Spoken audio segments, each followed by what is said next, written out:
sit in Pakistan and receive a call. Right. So that got me the idea to make my breakthrough, and I traveled for 3 years looking for engineers who could make me that service. They were like, why do you want that? I was like, because I want to live in Pakistan. Why would you want to live in Pakistan? But so in 2000, I finally found another friend in Seattle who made me that service within callback. And then I became the first company on the planet to have a box which would receive a number in the US. You call it Seattle number, it rings in wherever on the planet the box was. This is without any roaming charges. This was over the internet. So it's like a WhatsApp and a It's like a WhatsApp, like in a giant box. Yeah.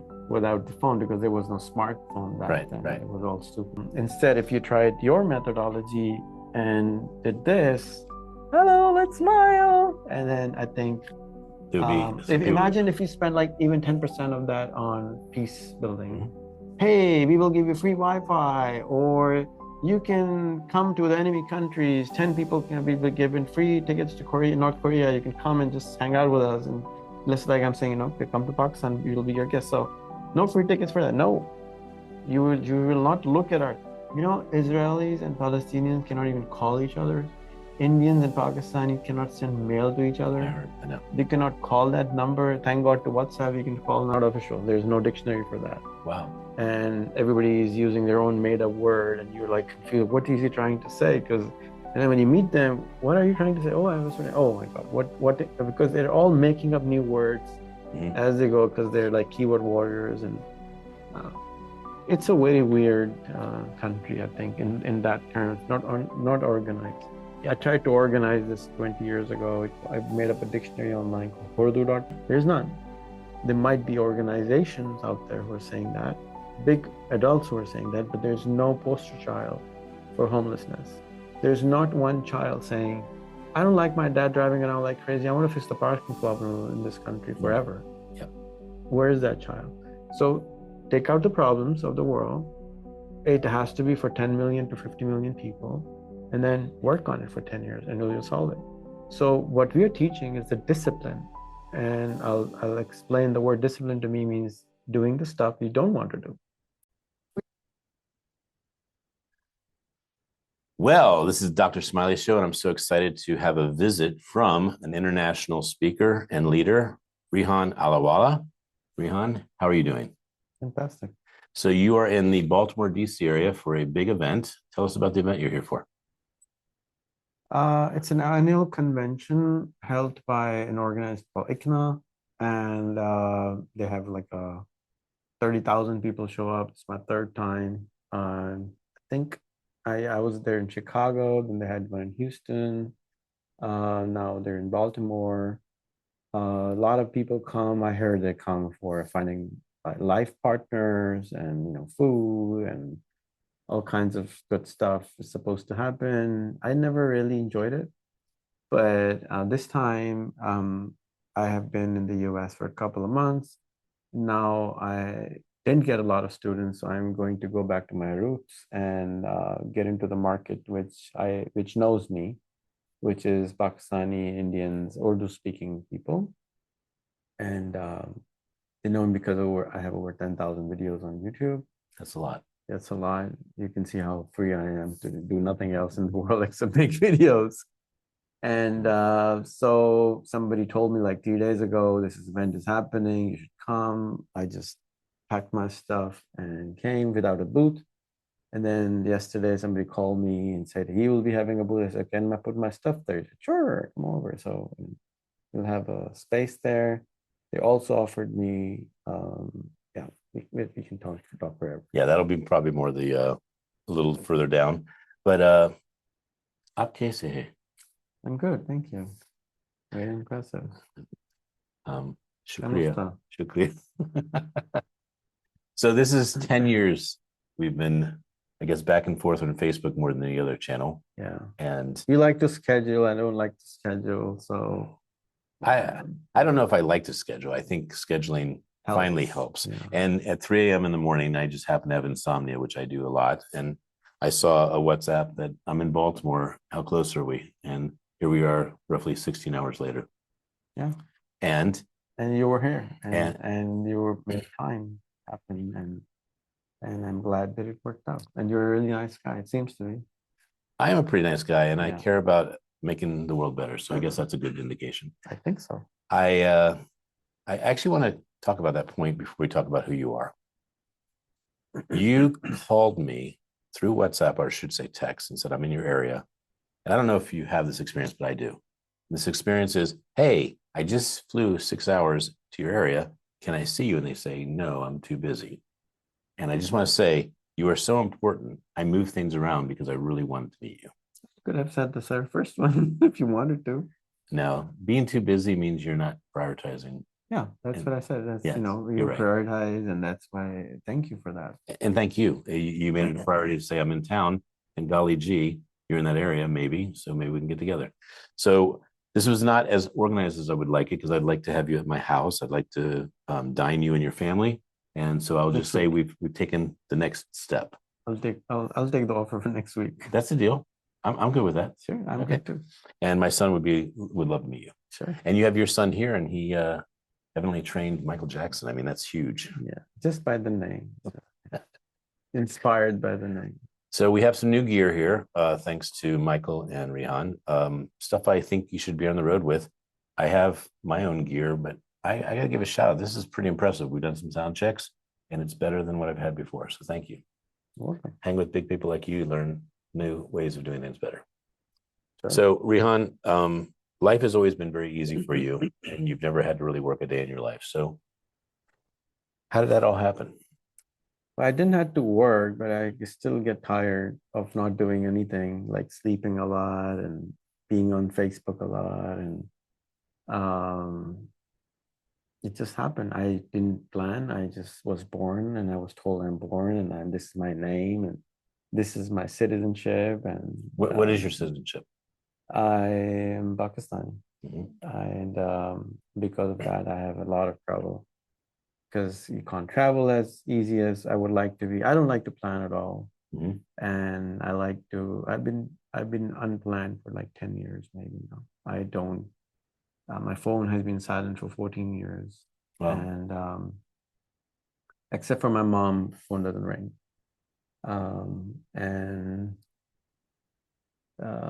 Yeah, life is okay. It's good.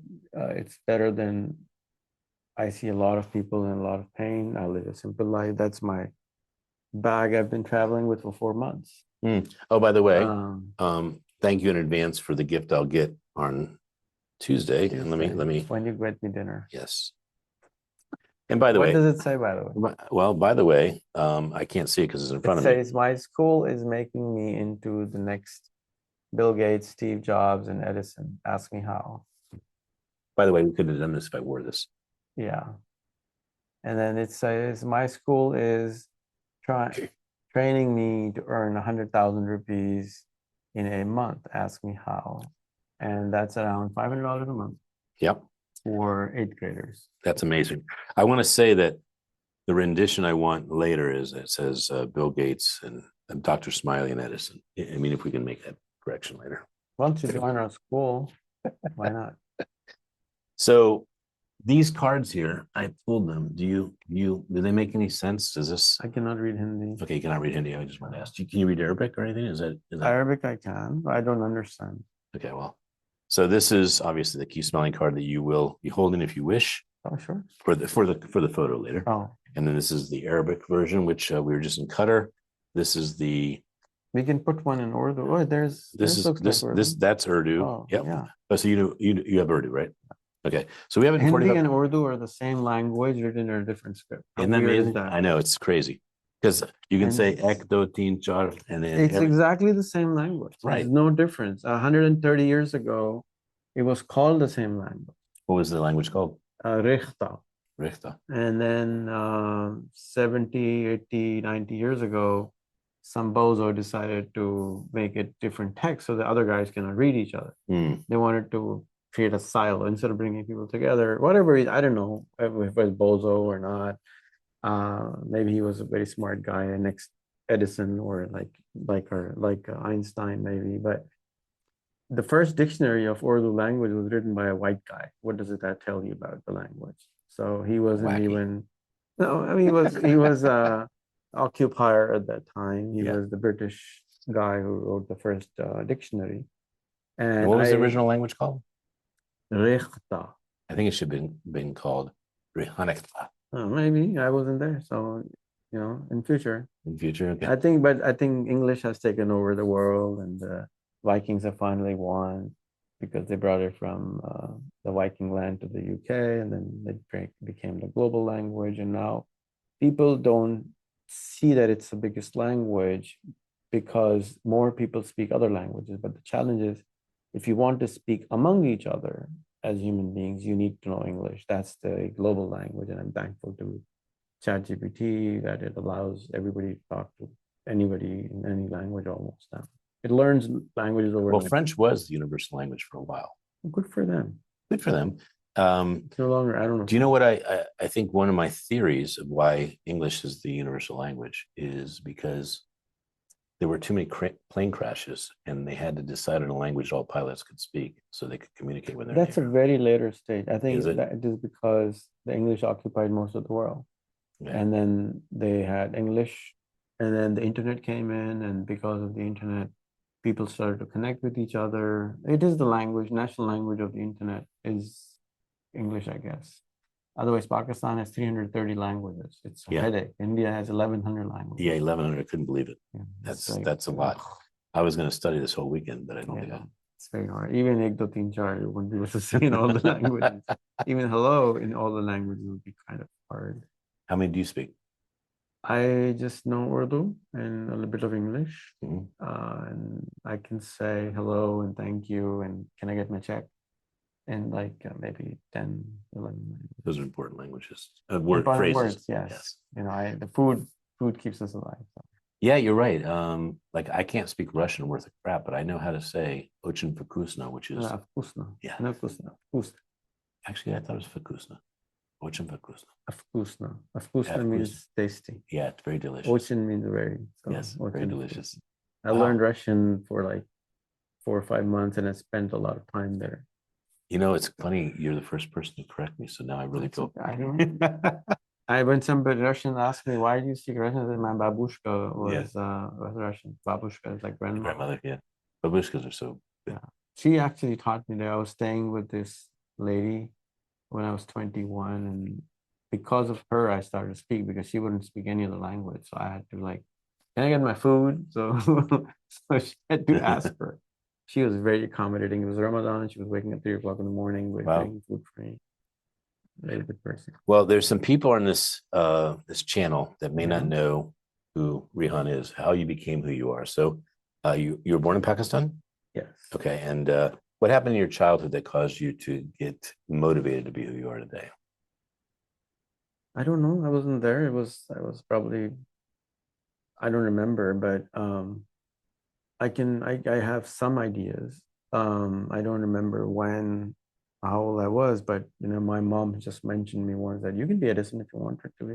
You can be what? Edison. Okay. Like he invented so many things, 1,100 items. Yes, he did. Patents. Stole a bunch too. We don't know. We weren't there. So, people who lose stuff are always saying he's the reason. Yeah, that's true. So we don't know really what happened. So your mom was very instrumental in you thinking big. She said that. She didn't stop me from a lot of things. That was her superpower for me. Mm-hmm. She's still very religious. She was only forcing me to be religious. And everything else was fine as long as I was a good human being. She didn't really care about anything. She didn't care about money or anything. She was like, you need to be a good human being so you can go to paradise. That's what's it is still a primary goal for me. And your dad? My dad is a business person. He wanted me to work for him, and I didn't work for him as much as he would like me to be. But then, he finally gave up. He was like, tried 40 years, and he's like, oh my God, it's not happening. So what business was he in? He was in paper business, and then now he has a recycling business in Dubai. Really? Okay. Yeah. And you travel the world? I've traveled to 86 countries, even though my passport requires a visa even to going to toilet. I was rejected for US visa 17 times. Wow. And because of that, I was rejected for other countries over 10 times. So 27 international visa rejections. And then I didn't give up 17 times. And they gave me and they didn't give me. Then they gave me, then they gave me. They were like, I was like, guys, make up your mind. What do you want? So even in this trip, my visa ends and I don't know if I'll get the visa again. So I just said, I really, really wanted to open my school in the US, which I did in SF finally. NSF? And at San Francisco. And because it's the capital of AI in the world right now. And I wanted the first school on the planet designed for the post-AI world to be in the capital of AI in the world. Unfortunately, it's in Karachi. It's not in the US the way it is in Karachi and in Pakistan. It's phenomenal. How big is it there? The school? Yeah. It's a large school. It can accommodate 1,200 students, but we have like 200. But you have I have 6 schools. And you have a lot of influence because the people that experience your education, they become followers. That only started now. I had 16 million followers on Facebook. Really? And that was before the school. And I became that person because I wanted to be the president at one point, maybe 20. Well, I gave up around 20 years ago. And then I found Facebook and I started. The reason I wanted to be the president is I wanted to fix things which are broken in our country. And so the president of the country. President of the country, yes, not the company. Yeah. And the reason I wanted to fix things, I didn't like so much extreme poverty. I didn't like that people are rejected for having a passport of this country, and many, many other things. And I had started to travel. I traveled to the US first time when I was 8. Why? All my family lives in Houston. My mother's side, my uncles, my aunts, they all migrated like a gazillion years ago. How often do you come to the United States? Well, I came when I was 8. Then I came when I was after like 24, maybe. Little ways. Yeah, and then I kept coming, and I traveled all over the country. I drove all over the country multiple times. I was working with a company in Seattle when I was 21. This is 1995, 96, when the internet was just starting. And I started as a affiliate. Then I became a distributor. Then I became a master distributor. And of which company? It's called a callback. I don't know if you remember. You're old enough to remember callback service. I do. Yep. So this is the company which invented the callback, and it was called the callback. It's a good name for it. And with a K. Okay. And then he started email to fax Actually, service. 2 Ks. Yes. I don't know, maybe it was with the K ending, but I was never with callback. I went with email to fax, what was fax away. And then I suggested them to make fax to email. I don't know if you remember eFax.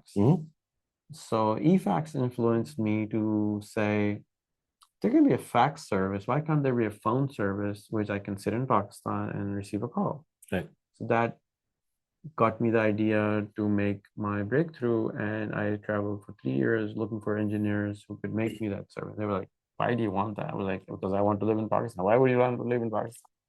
But so in 2000, I finally found another friend in Seattle who made me that service within callback. And then I became the first company on the planet to have a box which would receive a number in the US. You call it Seattle number, it rings in wherever on the planet the box was. This is without any roaming charges. This was over the internet. So it's like a WhatsApp and a box. It's like a WhatsApp, like in a giant box. Yeah. Without the phone, because there was no smartphone back then. It was all stupid phones. So then in 2005, I wanted to grow that, but then Vonage came. I don't know if you remember Vonage came. So they killed me. A customer. Oh yeah, I was selling a one box for $1,400, and they came out and started giving for free. I was like, they killed my business.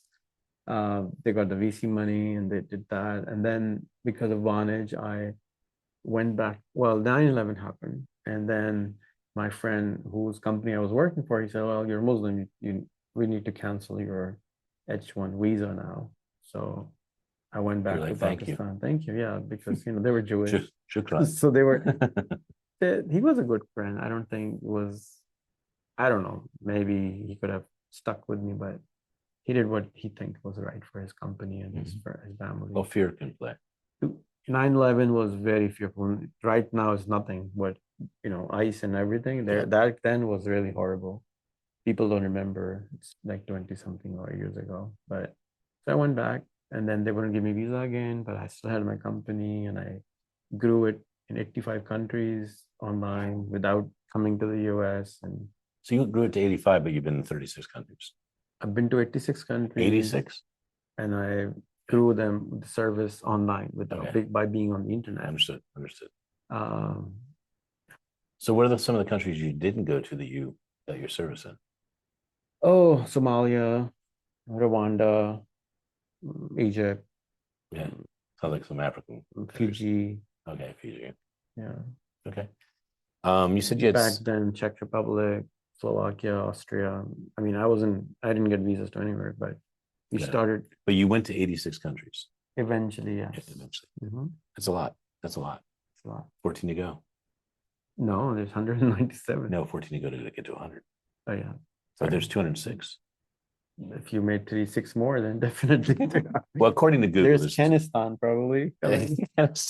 Rehanistan. Rehanistan.com exists. I know. Yeah, so I'm really happy to visit that place. You're welcome. You said you have the president here today with you. Thank you. I will submit a visa request. It's visa on arrival. So you said you had 16 million followers? Yeah, and then Facebook closed my account, and then I lost everything. I had why they do million. They don't tell you. It's like American Embassy. They never tell you why they don't give you visa. Then I got it opened again, and I lost them, and then they closed my account again last week. And right now you have 500,000, if I recall. I have I had 2 million people. Whenever they come back, somehow I lose a lot of followers. I don't know what happens. Yeah, that's weird, isn't it? So now I have 1.5 million left on Facebook.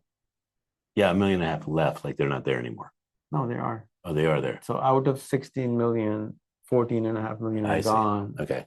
For whatever reason, they're gone. And it's not organic growth. It's marketing. When you drink a Coke, it's not organic. You drink it because you see the ad so much that your brain says you want it, and then you think you like it. And same thing, people think they like me because I advertise a lot. I even had billboards of my face in our city saying, "Hey, add me on Facebook." Right. And I probably am the only one on the planet who did that. I saw your face so much related to your country. I thought you were the president. Well, that's how, like, if you were the only friend I know in America, then you will be the president. You are the person in America for me. Yeah. So you're here to expand your education and your business to help people obviously become better. Our school's goal now is to, whenever you graduate, so people in life, you're 60, you have written so many books now, wanting people to not make the same mistakes you did, right? So that we can, as humanity, go forward a little bit. Right. That's what the purpose of most people who are more enlightened is. And I show this just to say that you have a lot of stuff we can be showing, so I'm showing that now. Yeah. And so after traveling to 86 countries, starting over 150 companies in 7 countries, hiring over 2,000 people for myself, training them personally, I wanted to give back and show what you can do with all that. So my school's now goal is people work for 3 things, which I think is, one is influence, respect or influence, second, money, and third is sawab or paradise for like religious people. Sawab. Like when you say Hail Marys, what do you get? What's the word in English? Well, probably peace or forgiveness. We have this word. It's like point systems. Like we have Muslims have gamified whole religion, so you get sawab. So for example, if you pray 5 times a day, you get 500 points for that day. Gotcha. So, and if you pray in a mosque, you get 5,000 points. If you pray in the Mecca, you get 7,000, 5,000, 50,000 points. So it's like it's a whole game by process. But I still don't know the right name in Christianity for doing Hail Marys. Well, Hail Mary is usually associated with a sin, and you're doing Hail Marys to get forgiveness. So yeah. So, but how do you calculate? Like, how many points are you getting? I've never gone deep enough to be able to answer that. Well, yeah. So kind of, where was I? So where's the Mecca? Where's the big point system? Saudi Arabia, yeah. Like Abu Dhabi. No, so that's Dubai. That's UAE. This is another country called Saudi Arabia. No, I'm talking about there's a Mecca in Abu Dhabi, right? No. There's not? Oh, okay. Mecca is in Mecca, which is in Saudi Arabia, which is on planet Earth. Okay. So this is in our solar system. It is in our solar system. That's apparently the house of God on the planet or the universe. Okay, so the mausoleums I've been to, they are different degrees of points. This is not a mausoleum. This is a house of God made by Prophet Abraham back in the day. Mm-hmm.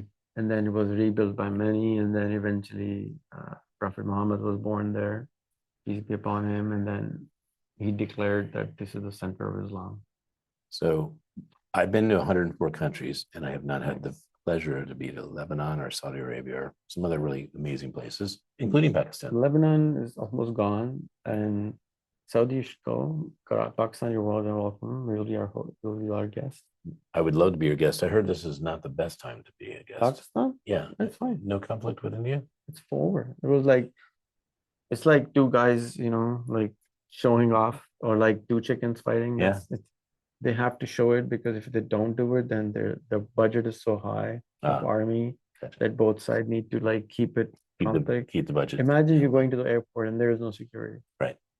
If they don't say there's a bomb, why would you need the security guys anymore? I mean, it doesn't happen on the bus station. Right. It doesn't happen for cars. Trains. Why only the airport? Yeah. Trains.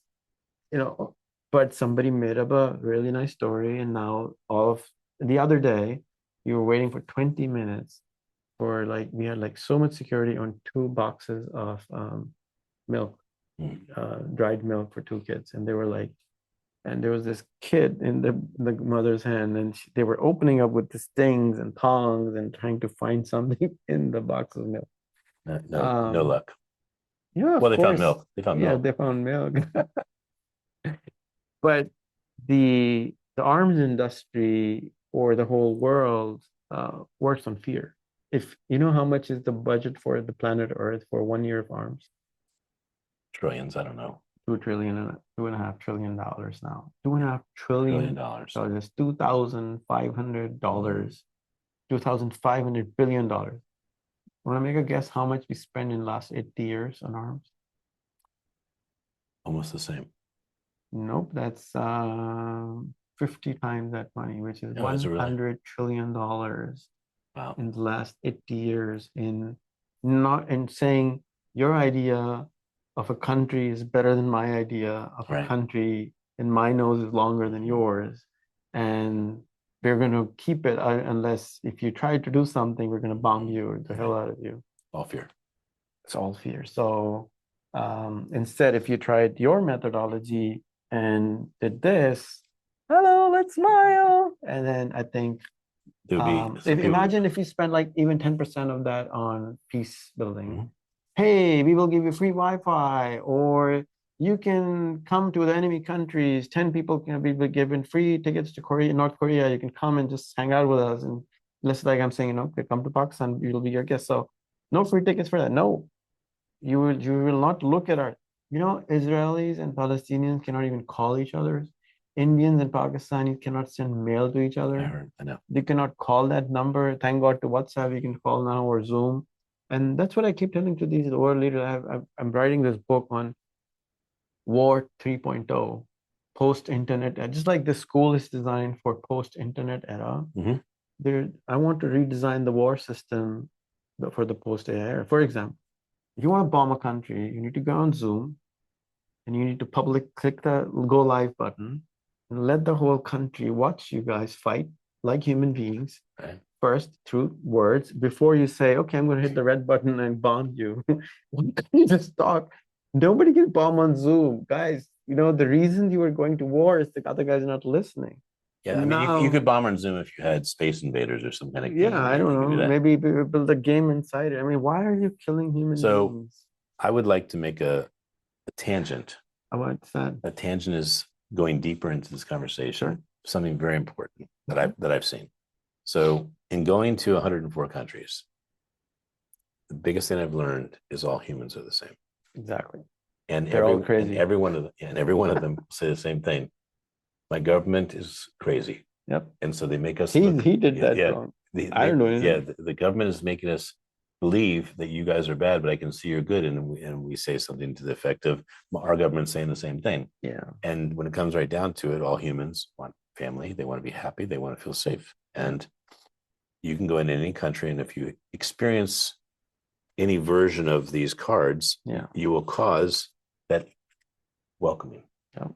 And so my show might be shut down after this, but at least why? I'm just kidding. I'm just kidding. Hey, Lockheed, don't do that. No, it's radical, honestly, when you say all this money that's being spent on defense. $100 trillion in 80 years. Yeah. And that's $2,200 billion a year right now, even right now. On what? So the biggest. Let me tell you how much it means. The whole Starlink, yeah, which gives internet in 100 countries right now, or it can give to the whole world. The whole cost of doing Starlink was $5 billion. Right. Total cost. Yeah. And those are the big no, Starlink, the satellite internet the satellites, service. Okay, satellite. Like 30,000 satellites in the space. Yes. Total cost, according to Elon's words, is $5 billion. That's what I heard. It sounds so low to me. Sounds very low. But $2,200 billion for a while. Is it's a lot of money. That's a lot of $80 money. billion ends world hunger. 80 billion a year ends world hunger. No more hunger. I believe it. I don't know. I didn't calculate these numbers are on the internet. I just asked ChatGPT. So, well, your education allows people to think bigger, think better, and solve more world problems that don't necessarily require as much money. I mean, I think when you have better brain and better thought patterns, and better friends, and better friends. And by the way, the front side is this, the back side. So if you want these cards or any information sent, we will put links. Like that girl, you can call her. You can call her, yeah, of course. In fact, she's going to be at the event. She's not going to be at the event. She didn't have an American visa. Am I allowed to show this? Yes. It's my number. Call me. Well, I mean, that's pretty brave. And by the way, it doesn't ring. You can text me though. You can text. Okay. All right, great. So we have a bunch of stuff in front of the computer. Sure. For those of you who'd like to take a deep dive into his education vision, put your seatbelts on. We're looking at about 4 or 5 hours to go through all these books. Is there anything we didn't talk about your childhood, who you developed yourself to be, challenges? I mean, we didn't go too much in that. What kind of challenges have you had? Well, my father sent me to work when I was 5. I was still going to work with him. It doesn't mean I was working, but I was going to work. As part of your with life. him. Yeah. And my family is a business family. His father did the same to him, and his father did the same. And we're a business community. Everybody does business. Almost nobody does jobs. Everybody's an entrepreneur. Yeah. Oops. Or a businessman. And by the way, bless you. Excuse me. So when I was 8 in summer, I was going for 2 months internships. When I would come home, I would cry almost every night. Like, why on earth am I cleaning these floors or really cleaning the toilets? What's going on? Why am I doing this? And my mom was like, but nobody explained me why. But when I was 12 or 11 or 10, maybe, I don't know exactly, I realized that I could see faces and I could know what they want to buy. And they would come to the shop, and they would, while I was interning, even after 2 months of internships, I could realize not all of them, but a lot of them, I would know what they're there for to buy. So my brain probably was trained to pick up patterns. Everybody is in different aspects. So I think I became a people reader. And then because we were business, people. So we wanted to do business. So I started my first business at 13. I was selling candy outside the house. My dad would like buy us stuff. Okay. On the national holidays, we would sit outside the house and try to sell them. I don't know what he was trying to build, but probably grit. Never got free money from him. Well, initially I didn't at least. And uh, started building Commodore. I mean, started selling software at school. Really? Yeah, copied software. Mhm. Commodore 64. I'm guessing you remember So all that. about the hustle. Yes. Oh, I wasn't a hustler. I was selling. I wasn't. Okay. I was trying to make friends that way. Okay. I was trying to exchange games, and I had the biggest library in Pakistan for Commodore 64 Really? computers, and I became the Commodore king because I was like 16 and I was releasing the games in the country. And Wow. all the people and anybody who wants to play a Commodore 64 game, they had to go watch my name for 10 seconds before they could. Why isn't he going? You just say my name and the Right. phone number so that I can get the call and I can sell them game. I was good at. I started becoming good at marketing, being in their face over and over again. So I was extremely popular. There was no internet. There was no followers thing back then. I was 16. But anybody who had a Commodore knew who I was. That's for sure. If they're in Pakistan, even today, and they remember playing games, they remember my name. There's That's no way amazing. on earth they could have not, because I released new games for like 2 or 3 years. Any game which comes to the country, I would distribute it to the whole country. And it was free. Like you could copy them. There was Right. no copyrights kind of stuff, but they had to watch my name. So I started marketing, becoming famous that way. And then I started refurbishing computers. That was one of my large business first, the large Commodore business. or all of them? Commodore. There was not all of them. There Okay. was just Commodore. Okay. So the new computer would be like 5,000 rupees, and I would sell them, and it was a 3 months warranty, and I would sell them for 3,500 with 6 months warranty, and with more games, more stuff, and I was a kid myself, so I knew what the kids wanted, Right.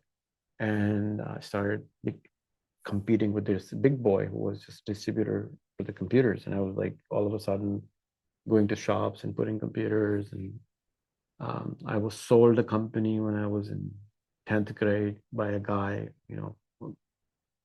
I didn't have any money. He's like, I trust you. You can just keep it and pay me 5,000 a month or something. He's like, how do you trust me? I know you. I can see you. You're a kid. What would you do? Run away with? I'll come and catch you, whatever. So I bought my first company when I was in 10th grade. And Computer company. it was a computer repair shop, Yeah, basically, but I bought it because then I will have a space. I was working out of home, and then I'll have a space now. I'll have like a real workspace, and then I could sell computer software from there. I didn't know how to fix computers, so I found this guy who would teach me. There was no YouTube, there was no chat GPT to find out how to do this stuff. So you learned how to do that. So I learned. He told me to go there and just take a solder and take a sucker and just take out the chips like 3 hours a day and then come back and report to me next week. And I was working like crazy. That's where I learned my English. Ask me how. That's how, huh? So what has soldering got to do with English is that back then there was only one television channel, and the only thing that was going on that channel was CNN. And I was doing my work and listening to CNN for 3 hours a day. That's how I learned English. How do you say bless you in Pakistan? In Urdu. In Urdu. Bless you. That's it? We would say in Arabic, what would we say, Mika? Alhamdulillah. Yeah. Alhamdulillah. Alhamdulillah means God. God blesses you. Yeah. God bless you. Okay. And then when you see someone, is it Assalamu alaikum? Yeah. No, it is. Yeah. It's Assalamu alaikum. Okay. Very good. Salam is like the salam upon you. Yeah. Cool. All right. And so you learned English because of? Yeah, I was just hearing a lot of CNN, and that's how I have this. I mean, I'm not an American accent, but I don't have a very heavy accent compared to a lot of immigrants which you would meet here. Is it common for Pakistan to learn English? It's official language of the country. Okay. Yeah, I thought so. Yeah, but most people don't speak it. We don't have the opportunity to speak. but everybody reads in English. Okay. It's a weird country because everybody writes Urdu in English. We don't use this text. We use the Roman text. Okay. And it's not official. There's no dictionary for that. Wow. And everybody is using their own made-up word, and you're like confused. What is he trying to say? And then when you meet them, what are you trying to say? Oh, I was saying, oh my God, what? Because they're all making up new words as they go, because they're like keyboard warriors, and it's a very weird country, I think, in that terms, not organized. I tried to organize this 20 years ago. I made up a dictionary online called Urdu.com, Hindi-Urdu.com, so that we could come up with the right spelling. So that, hey guys, this is the right spelling from now on. It's a big task. Well, we did it, but the server crashed 3 times. You lost all the data. But now there's ChatGPT, so you can just ask it what the right spelling would be. Let's talk about these books in the show that you're at. Sure. Do you have any particular one you want to start with? We started off with no books, and the idea was to make a school, to think about a school. How would the school look like after the arrival of AI? What should be the studies in the school? What's the purpose of the school anymore? If you can really know everything and anything whenever you want to learn it. So that was the thought, and we removed all the subjects from the school. But we added meditation, because that's not possible with ChatGPT. We added yoga. That was not possible through ChatGPT. So anything ChatGPT would do, we tried not to do it. Wow. Right. And so we cleaned the school half an hour a day. That's a practice in Japan. So we took it from there. Then we would make every student do a podcast every single day. Wow. So now in a year's time, now it's like 2 podcasts a day, one you have to give and one you have to take for half an hour a day.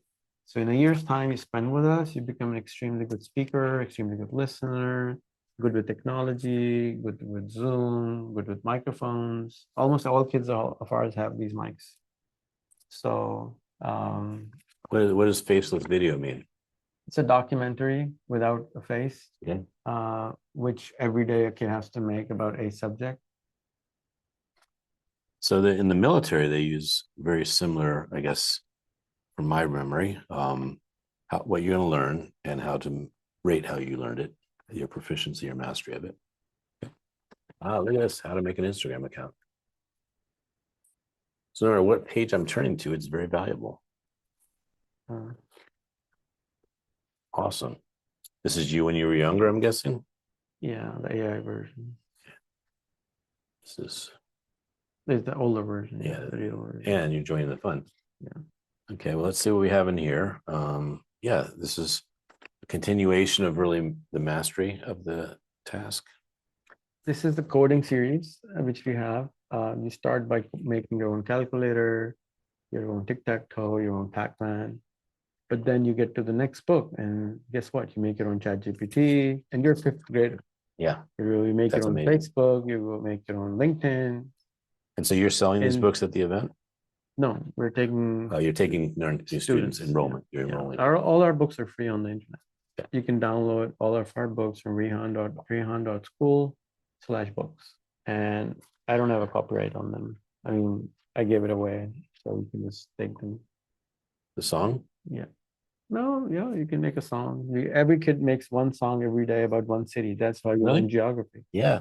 So instead of learning boring geography, we tell them, go to ChatGPT and write a song with the features about the city and make a song out of it. And then they put images about that city, find them, and then make a documentary song every day and publish it. How does one enroll in your school? You go to rehan.school. Rehan.school. And then that's Rehan.school. Rehan.school. And then you take an interview. I mean, we interview you, and then you agree to a terms of service, which includes your parents have to study 2 hours a week with us. Parents? Yes. And is there an age? Can I still get in your school? Yes, you can.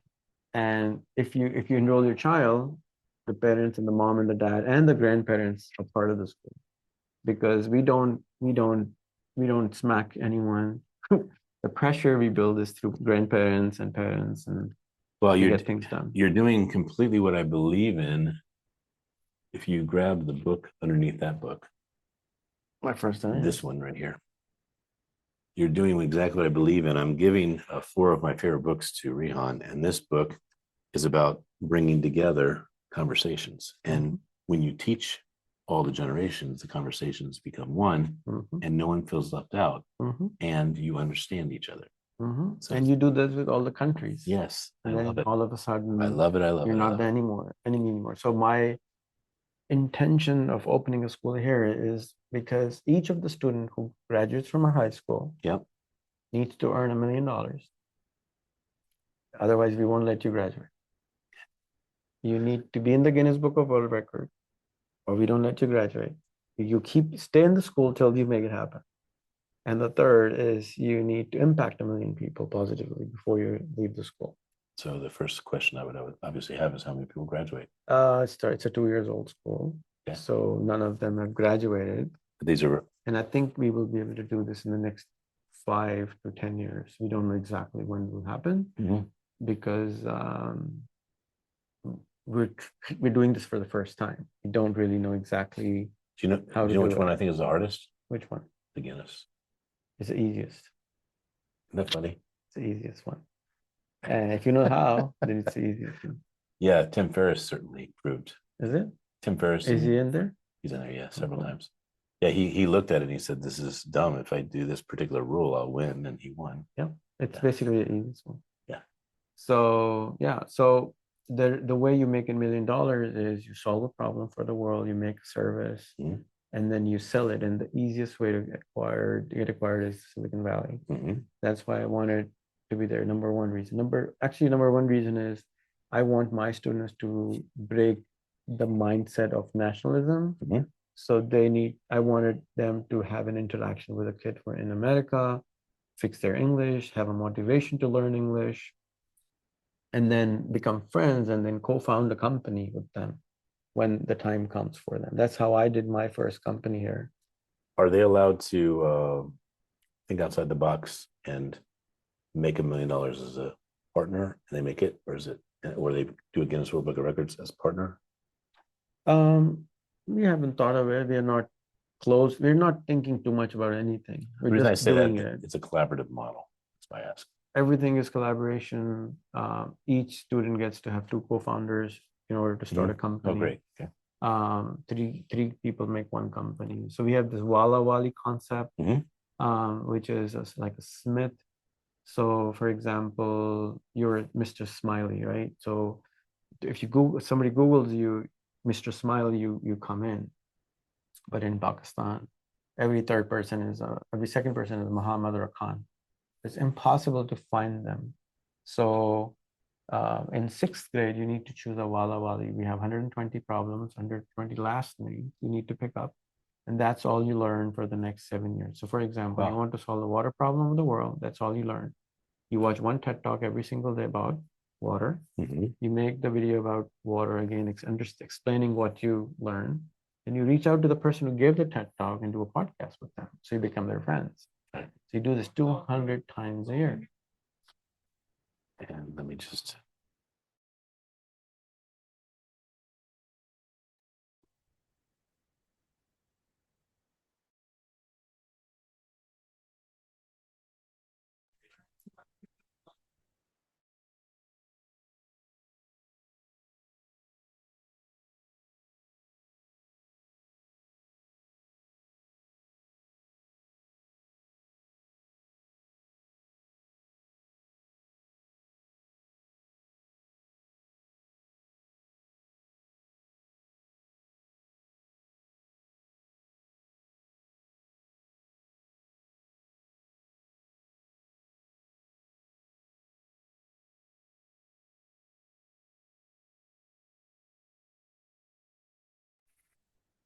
Actually, I don't know if that even... Okay, so this is our mic's working again. So we'll splice that. I'll go like this. This is the splice time. Okay.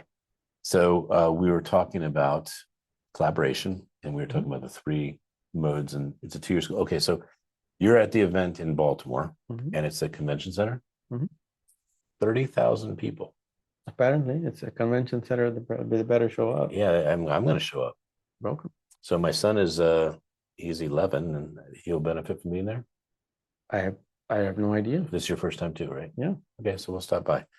It never hurts to meet. Do you know what booth you're at? 600 something. I'll text you. I'll be all over the place. I won't be at the booth. I can't stay. We can WhatsApp each other. You can always see the yellow shirts. Okay. I hope I get one Tuesday. Sure. I mean, inshallah. Inshallah. For sure. All right. So it's kind of funny that the interruption happened near the end of our show, but is there anything else you'd like to share about the books or any of the unique aspects of what you're teaching kids? I want to know, how would I get your kid to join our school? That's become a father and ask me questions. Okay, I'm going to become a father then. Yeah. Okay. You know, would you want your son to be in the Guinness Book of World Records? I would.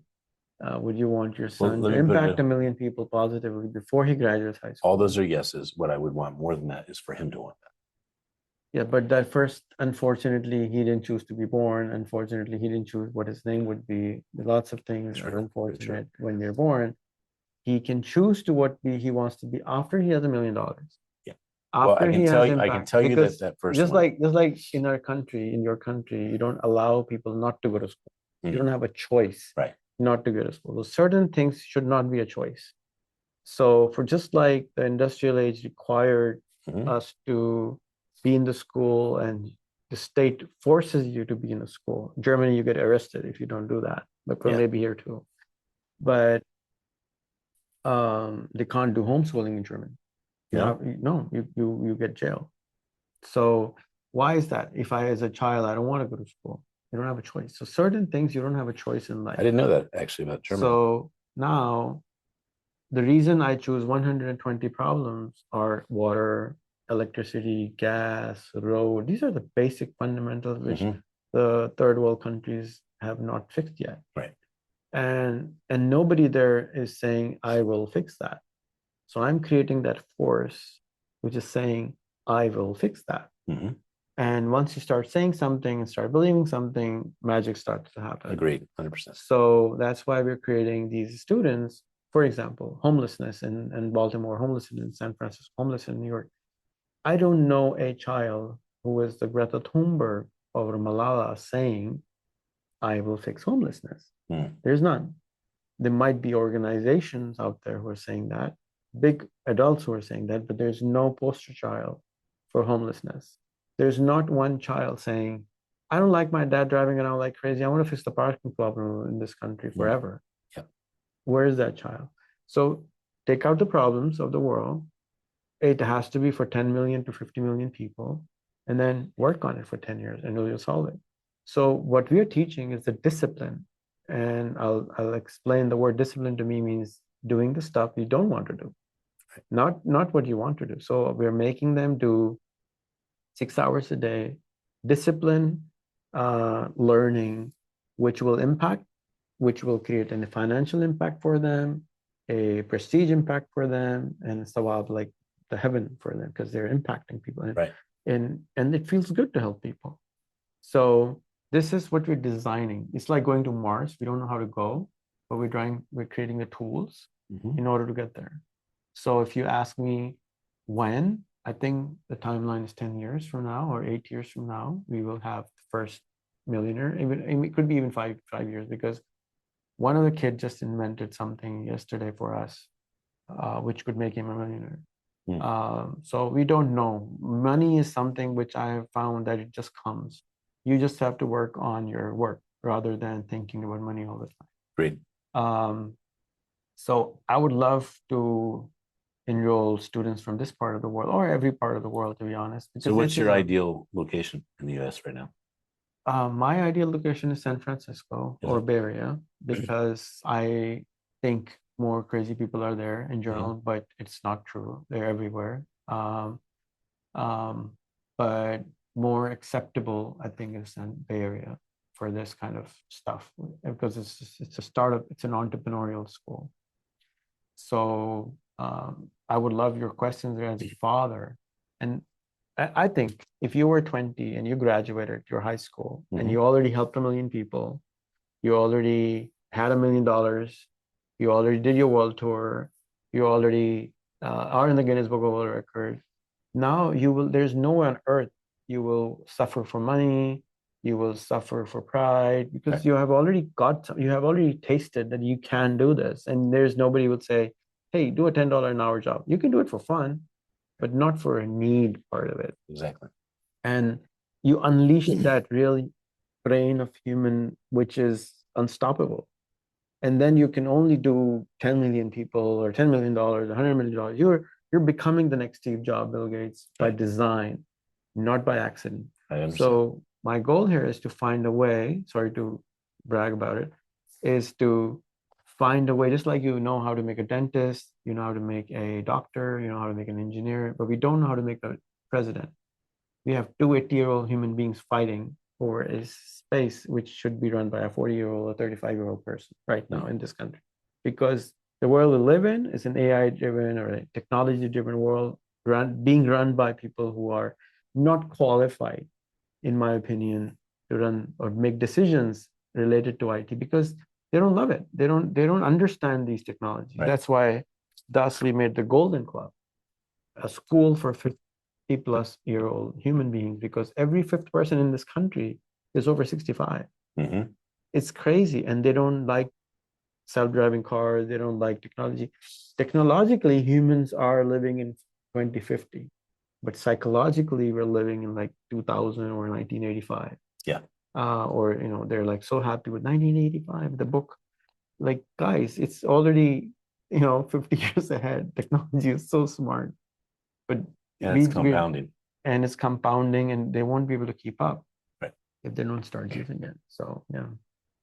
Well, I want to go to the convention center, and I think Austin would be potentially a great place for your school. I was there for 10 days. The way it works is that we open a school, and then people come and they love it. The reason we're opening it is that they can come in and feel the space, feel the energy in that space, feel the kids. And typically in all of our schools, only a few kids join because it's really hard. You need to commute, you need to come in, you need to it's like SEAL training for and it's a lot of work for global leaders. But then 80% want to join us online.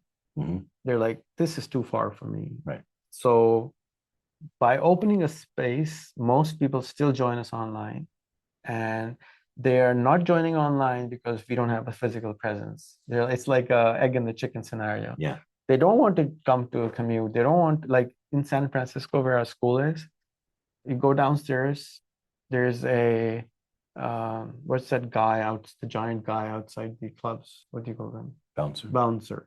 Because there's so many homeless people, they need to hire a $30 an hour guy just to keep them outside your building. You go up the building, you're like, wow, this is amazing. But you go downstairs, you go like this. That's how bad it is in that area, particularly where we starting it. And I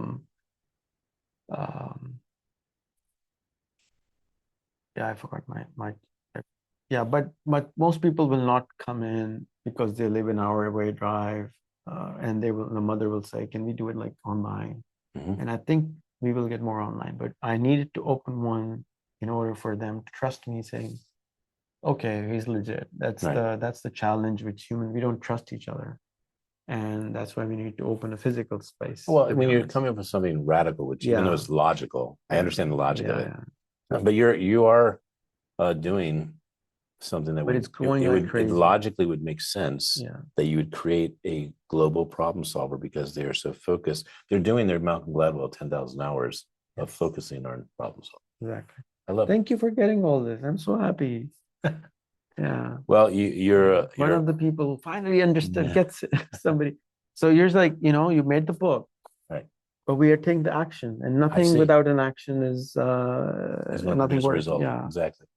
Well, Rehan, I'm now not just a cheerleader of who you are as a leader. I'm a cheerleader of who you're being for the future. And I get it. I do actually get it. And we need shout outs. We need help from you to get the students. We need the first 50 students enrolled from this country. And I started with 10 students, and I have 500 in 2 years. How much does it cost to be part of it? And next year, I think I'll have 3,000 online already, and it's growing like crazy. Like I can't tell you. It's literally uphill, and it's going to be like this for me. And yeah, you're hitting your tipping point. I am hitting my tipping point soon. So someone wants to sign up. What are they looking in at? the US, we're charging $250 a month. 250? It's an hour-long class for 6 months or 180 hours. So you can do it in 2 months. You can do it if you do it in 2 months, it's only $500. Right. So it's up to you how much hours you want to put in. It's basically a guidebook, and we're basically giving a disciplined format to finish your 10,000 hours. It's like going to the gym. Is it per person, or is mom and dad? Okay. So mom and dad's free. There's no extra charge. Because that gets the support and the scene of the reality of it. If you don't do this yourself a little bit, then the mom will freak out, and mom's mom will freak out, because everybody's going online. They're on LinkedIn, they're on Facebook, they're doing interviews like crazy. They're like interviewing 80-year-old kids, giving interviews and taking interviews like you have never seen. You will be like, oh my God, what is happening here? And then you get it, and then you see the results 2-3 weeks later, and like these kids start to transform. I know. It's unbelievable. I've never seen anything like this in my life, to be honest. It's so beautiful. It's really beautiful for me. Yeah, you're getting children to have hope that they can make a difference, and they're seeing how powerful they can be. And there are adults that live their entire life and they never had an inkling of an idea of how powerful they were. Yeah. So, yeah. Thank you. Thank you for understanding. Shukran and shukriya. So, ladies and gentlemen, thank you for all the work you do, by the way. I mean, I know what you do for many years. It sounds very simple, but a smile is worth $1 million, $1 million. It causes peace. It causes happiness for people. It's a very important thing. Collaboration, creativity, and most importantly, it is aligned with exactly what you're doing, which is to make the world better. So we would love to host you in our schools. In Pakistan, we have a few campuses. We're opening 200 more campuses. Really? And the reason we're opening is because unless people walk into this space, they can't believe that there's what they're seeing their own eyes. It's like going to Disneyland. You have to feel it. You have to go and be there and experience it. And how far is it? I'm going to Qatar and Dubai. How far? It's an hour and a half drive. I mean, flight. It's like me coming over to your place right now, an hour and a half. That's awesome. It's very cool. Yeah. All right. Well, the website again, so people can check it out. Rehan.school. REHAN. No rehab. Rehan. Rehan. Yeah, there you go. Yeah. And we'll have a link at the bottom. And I have met some of your kids because they've reached out to me to interview, and they are very sharp. And they're just getting started. But for just getting started, impressive. Oh, I'm impressed too, man. Yeah, because there's not any kid in the US that has called me and said, let me pick your brain. I mean, these kids are really sharp about picking brains. Give them a couple of years. All right. Well, we're going to get your Keep Smiling shot. I'm so glad that they chose to have the Baltimore event or the event in Baltimore Convention Center that attracted you here. And I get to meet you in person. This is a 10-year communication that we're finally meeting. Yeah, I'm very happy. Thank you. All right, ladies and gentlemen, this is Dr. Smiley Show signing off. Rehan is really the person who's got the right ideas for us to have a better world. So I hope you check out Rehan.school.